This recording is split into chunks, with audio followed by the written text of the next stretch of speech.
Last week, this heron was in the Rocky Point recharge zone, the field and stream that I study. I've been studying it for many, many years.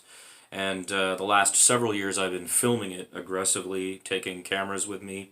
And since these phones have gotten high-def cameras lately, it's been even easier just to go out there, film, and then cut up the stuff and put it up on the internet, which I've been doing rapidly. But as a result, there's not a lot of saved material.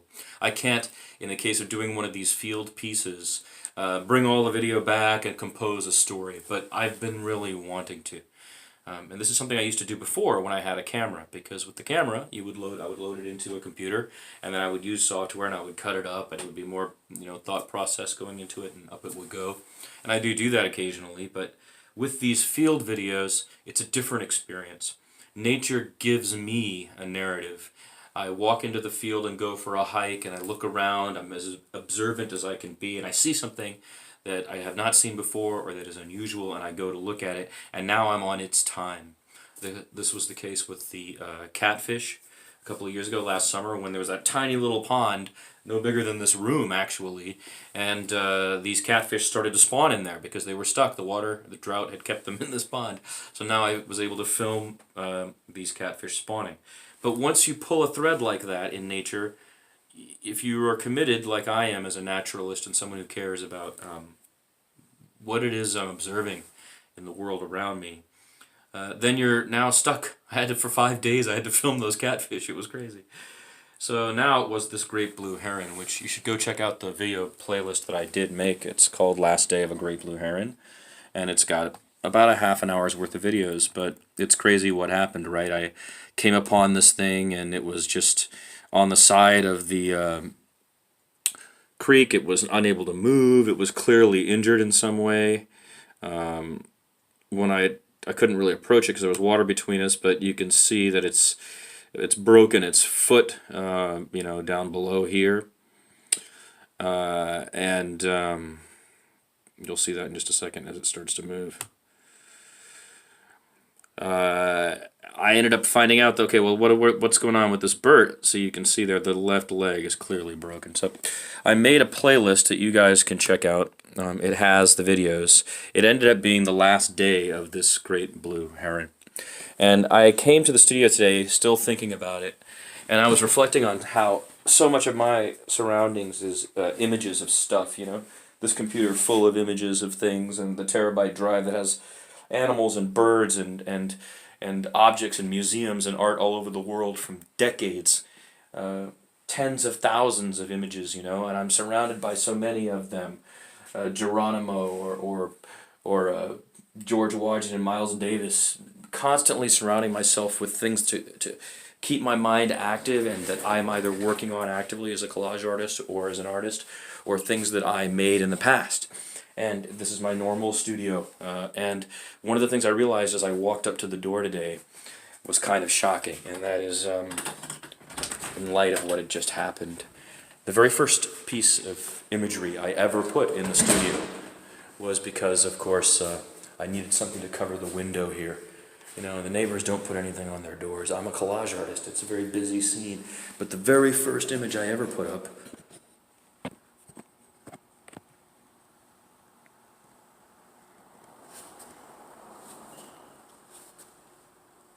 was a blue heron from a free blanket given to us by the Audubon Society whenever we donated to it. So the very first image in my studio at all, among all the images that I'm working with and thinking about, happened to be a great blue heron. And now in the field I have gone through this experience with the heron that died. And these herons were not coming to this field 5 years ago. There was no water, and so waterfowl did not appear there. If you go to rprz.org and look at it, you'll see the progression came with the changing of the ducts that were built to make up for the widening of certain highways near there. And so now there's more water, and the waterfowl started to begin. And I had been noticing, over the years, the arrival of the heron. For example, the very first time I ever saw one was in 2016. I have footage of me running to try to find it. And I went back and put those into a playlist for you to look at. You can see them too.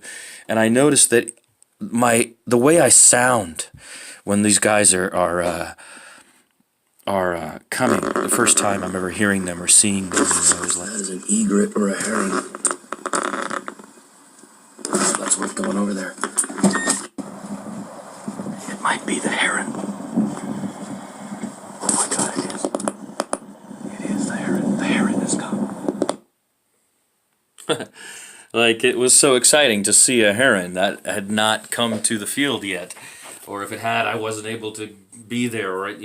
And then since 2016, these have arrived a couple of times. I've never seen more than, say, 5 or so.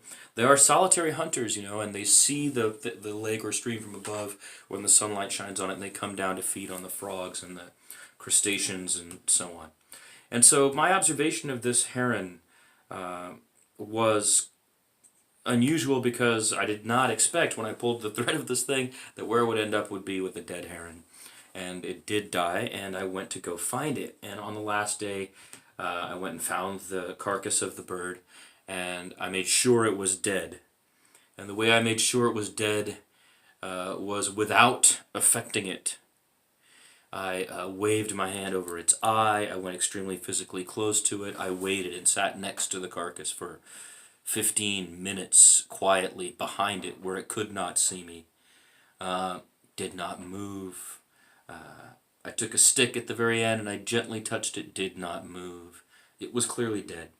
And when it died, I thought to myself, well, I ended up with this crazy situation where I documented the last 24 hours of this great blue heron's life in great and tremendous detail. I mean, I took really hot pictures.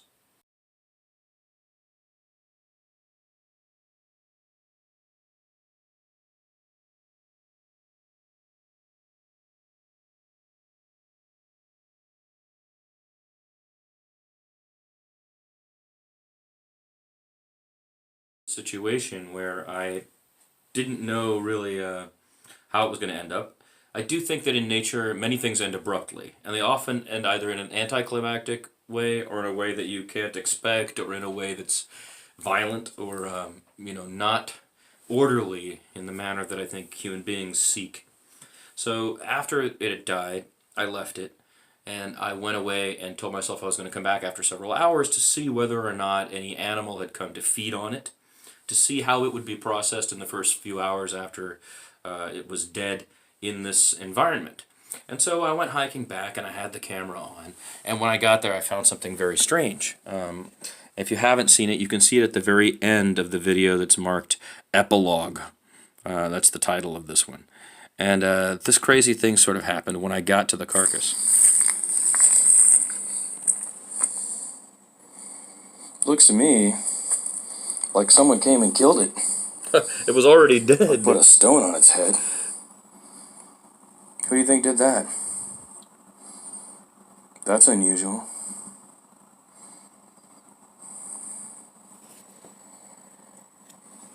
Someone came and did that. The leg is exactly where it was. Put that stone on its head. Nothing has moved. Really weird. So that happened, and I contacted the wildlife preservation fellow who had come out and asked him if he had sent anybody there. And he said, no, I didn't send anybody there. He said, who could it have been? I said, well, there are neighbors who live there as well. And then he texted back, well, it seems like an act of sympathy. So it was very strange to me that their act of sympathy for an animal that they didn't know if it was dead or not. And when you see the photos, the eye is still so fierce. Was to smash its head with a rock. And it struck me as a metaphor for my ongoing 30-year difficulty with this town and this place, Central Texas, San Antonio, Texas, and the way people think about things and their behavior to nature as compared to mine. I'm from a 5,000-year-old culture that is on the other side of the world and didn't have this westward expansion, conquering, colonialism, butcher the people, slavery day, everything. None of that. And for thousands of years we've lived there, and our relationship with nature is totally different. And I do think a lot of why I do things the way I do comes from that. But the second part of it is science. I'm a scientist, and my parents were scientists, and I think scientifically first. And so I see things with a dispassionate distance that allows me to let them be. And when I saw this rock on this beautiful bird's head that had smashed its head and then just been left there, I wanted to make something about it.